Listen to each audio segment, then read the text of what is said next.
नमस्कार, प्रदेश एट 360 में आप सभी का स्वागत है। मैं हूं आपके साथ अनु सिंह। खबरों की शुरुआत करेंगे पीएम मोदी के वाराणसी दौरे से।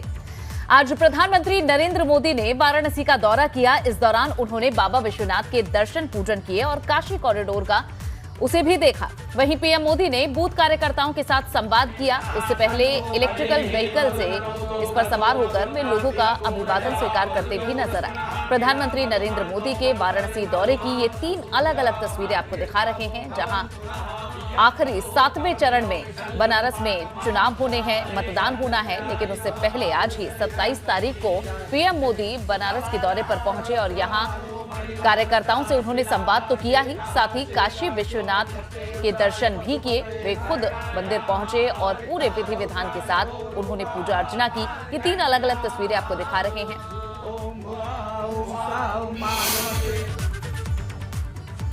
सबसे पहले प्रधानमंत्री नरेंद्र मोदी ने कार्यकर्ताओं के विजय बूथ सम्मेलन में शिरकत की। विपक्ष पर एक के बाद एक कई वार किए। पीएम ने बिना नाम लिए अखिलेश यादव पर निशाना साधते हुए कहा कि काशी में मेरी मृत्यु की कामना की गई तो मुझे आनंद आ गया। काशी की सेवा करते करते चले जाओ तो इससे बड़ा सौभाग्य क्या होगा। आदरणीय प्रधानमंत्री जी का अभिनंदन और स्वागत करें। सुनील पटेल जी।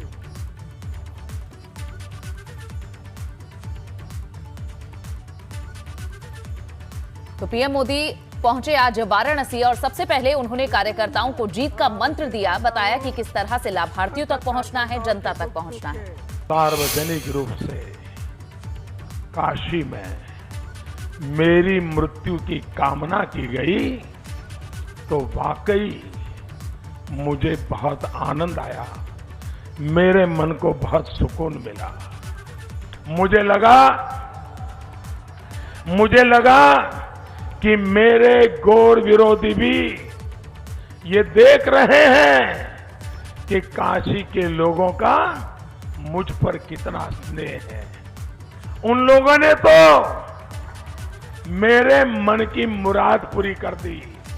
इसका मतलब ये कि मेरी मृत्यु तक न काशी के लोग मुझे छोड़ेंगे और न ही काशी मुझे छोड़ेगी। मुझे विश्वास है काशी की सेवा करते करते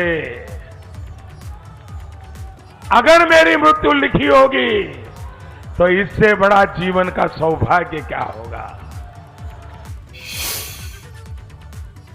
प्रधानमंत्री नरेंद्र मोदी ने वाराणसी दौरे से पहले बस्ती और देवरिया में छठे चरण के लिए भाजपा प्रत्याशी के पक्ष में प्रचार भी किया। इस दौरान प्रधानमंत्री ने सपा और कांग्रेस का नाम लिए बिना परिवारवाद को लेकर निशाना साधा।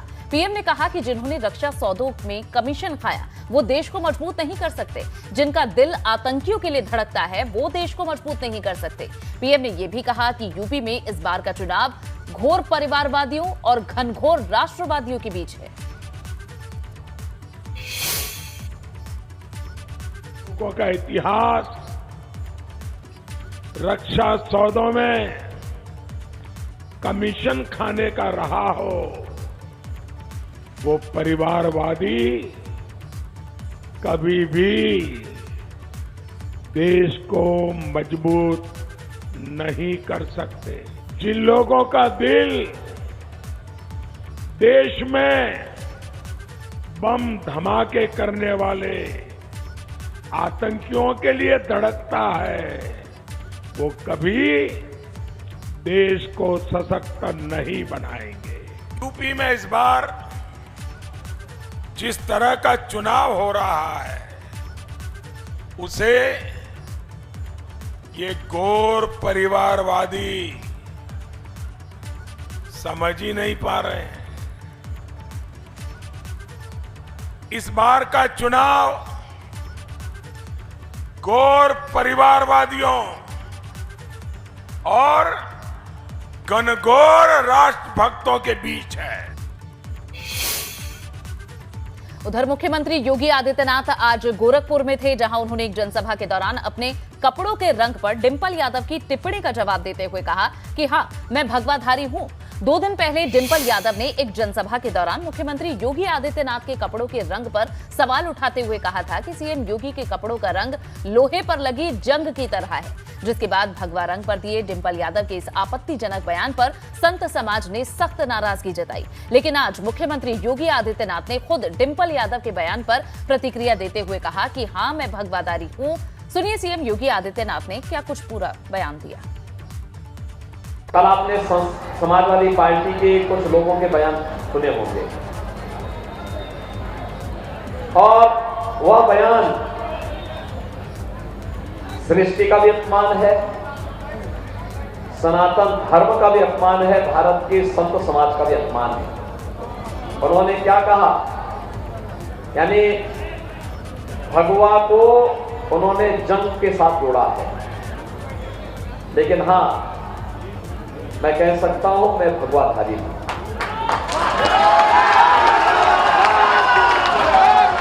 और मुझे लगता है हर गोरखपुर वासी को कहना चाहिए कि हम भी भगवाधारी हैं, है ना। हर उत्तर प्रदेश वासी कहेगा हम भगवाधारी हैं और इसलिए बोलेंगे क्योंकि ये भगवा सृष्टि की ऊर्जा का रंग है, उसका कलर है। कल आपने हालांकि बीजेपी और साधु समाज से आलोचना झेलने के बावजूद डिंपल यादव अपने बयान पर लगातार टिकी हुई हैं। मुख्यमंत्री योगी आदित्यनाथ ने आज गोरखपुर पहुंचने के बाद गोरक्षनाथ पीठ में पूजा अर्चना भी की और वे 1 मार्च तक अब गोरखपुर समेत आसपास के जिलों में ताबड़तोड़ जनसभाएं और रोड शो करने वाले हैं। सीएम योगी खुद गोरखपुर की शहर विधानसभा सीट से ही पहली बार विधानसभा का चुनाव लड़ रहे हैं। 2017 में यूपी की कमान संभालने तक सीएम योगी आदित्यनाथ गोरखपुर से ही 5 बार सांसद रह चुके हैं। गोरखपुर की जनसभा में आज लोगों को संबोधित करते हुए सीएम योगी ने कहा कि पूरा देश और दुनिया जानती है कि गोरखपुर की जनता क्या करने वाली है। ये तो गोरखपुर ही नहीं, पूरा देश और पूरी दुनिया जानता है गोरखपुर क्या फैसला करने जा रहा है। क्यों? आपने मुझे 5 बार सांसद चुना है ना, और सांसद रहते हुए आपके लिए हम लोग यहां आंदोलन करते थे। मुझे पार्टी ने, प्रधानमंत्री जी ने मुख्यमंत्री बनाया तो विकास के किसी कार्य के लिए आपको बोलना पड़ा। सभी काम स्वतःस्फूर्त भाव के साथ हो रहे हैं। गोरखपुर दौरे से पहले सीएम योगी ने भी छठे चरण के लिए जमकर पसीना बहाया। सीएम ने देवरिया और साथ ही महाराजगंज से लेकर सिद्धार्थनगर तक भाजपा प्रत्याशियों के पक्ष में जनसभाएं की। इस दौरान सीएम योगी ने विपक्ष पर, खासतौर पर सपा पर बड़ा हमला बोला। विपक्ष के नेताओं को मालूम है, इसलिए समाजवादी पार्टी के नेता तो अभी से अपना बाहर भागने का टिकट बुकिंग करवाना शुरू कर दिए। कोई इंग्लैंड भाग रहा है, कोई नेपाल भागने की फिराक में है, कोई ऑस्ट्रेलिया जाना चाहता है। हर व्यक्ति भी से अपने लिए रास्ता निकाल रहा है। लेकिन निश्चित रहिए, गरीबों की जमीनों पर जिसने भी कब्जा करने का दुस्साहस किया, गरीबों के हक पर जिसने भी डकैती डालने का प्रयास किया, ऐसे किसी भी व्यक्ति को बख्शेंगे नहीं। उत्तर प्रदेश के बुलडोजर का तो कमाल है कि इससे आप जितने माफिया और अपराधी थे जो इस गफलत में थे कि चुनाव की घोषणा के बाद वे बाहर निकलेंगे और अव्यवस्था फैलाएंगे, भारतीय जनता पार्टी पूर्ण बहुमत की ओर आगे बढ़ चुकी है। छठे और 7वें चरण में फिर एक बार 300 पार के लक्ष्य को हम प्राप्त करेंगे। उधर गृह मंत्री अमित शाह भी छठे चरण के चुनाव के लिए पूरा जोर लगा रहे हैं। उन्होंने बलिया से लेकर महाराजगंज तक भाजपा उम्मीदवारों के पक्ष में जमकर चुनाव प्रचार किया। इस दौरान अमित शाह ने बलिया से विपक्ष पर जमकर सियासी तीर भी चलाए। अमित शाह ने 2017 के पहले यूपी में माफिया राज था, ये बात कही, लेकिन साथ ही कहा कि अब माफिया जेल में है और यूपी में योगी आदित्यनाथ ही माफियाओं को खत्म कर सकते हैं। 2017 के पहले पूरे उत्तर प्रदेश में माफियाओं का और बाहुबलियों का बोलबाला था या नहीं था? जोर से बोलो, था या नहीं था? अतीक अहमद आज कहां है भाई? जोर से बोलिए, कहां है मुख्तार अंसारी? कहां है आजम खान? कहां है? मुझे बताओ, गलती से अगर साइकिल की सवारी करी तो ये जेल में रहेंगे क्या? सपा के शासन के अंदर गरीबों की सरकार की भूमि माफिया हड़प कर जाते हैं। 5 साल के अंदर 2000 करोड़ की भूमि हमारे मुख्यमंत्री योगी आदित्यनाथ जी ने माफियाओं से खाली कराकर गरीबों का घर बनाने का काम किया है भाई। उत्तर प्रदेश में आज 5वें चरण का चुनाव खत्म हो गया। 11 जिलों की 61 सीटों पर लगभग 55.50% वोटिंग हुई। 693 उम्मीदवारों की किस्मत का फैसला अब 10 मार्च को होगा।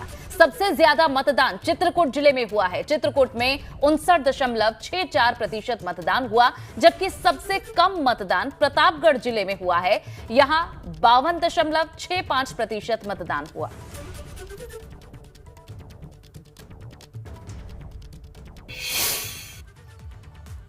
तो 11 जिलों की 61 सीटों पर मतदान खत्म हो चुका है। वोटिंग से जुड़ी हुई अब 7 अलग अलग जिलों की तस्वीरें आपको दिखाते हैं, जहां लोगों ने मतदान में हिस्सा लिया। टीवी स्क्रीन पर ये प्रयागराज, कौशाम्बी, प्रतापगढ़, बहराइच, श्रावस्ती, अयोध्या, बाराबंकी की तस्वीरें आपके सामने, जहां आज सुबह 7 बजे से शुरू हुआ था मतदान और 6 बजे तक चला। और अलग अलग क्षेत्रों में किस तरह से मतदाताओं ने बढ़ चढ़कर हिस्सा लिया, उसकी ये तस्वीरें, जहां बुजुर्गों से लेकर विकलांग, युवा, महिलाएं सभी मतदान के लिए पहुंचे। और ये 7 जिलों की तस्वीरें।